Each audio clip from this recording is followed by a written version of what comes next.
Rescue gloves are marketed as high-performing protective gloves that supposedly offer superior cut resistance and safety for emergency situations, work tasks, and everyday use. But the real question is, do they provide real protection, or could the marketing be making dangerous claims? Now, to be fair, protective gloves can be genuinely useful. Many work gloves are designed to reduce the risk of cuts, scrapes, and minor injuries when used appropriately.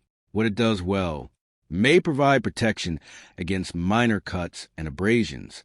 Quality protective gloves can help reduce injuries during everyday tasks, gardening, construction, or handling rough materials.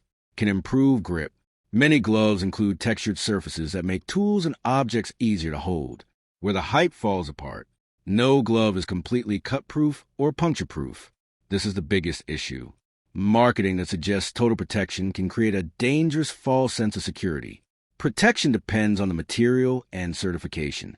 Without recognized safety ratings, it is difficult to verify how much protection the gloves actually provide. They cannot prevent all injuries. Sharp tools, power equipment, and heavy machinery can still cause serious harm even when gloves are worn. So, do rescue gloves provide real protection? Short answer: they may offer useful hand detection for certain tasks, but any claim suggesting near-invincible protection should be viewed with caution. Thanks for watching. Don't forget to like and subscribe for more videos.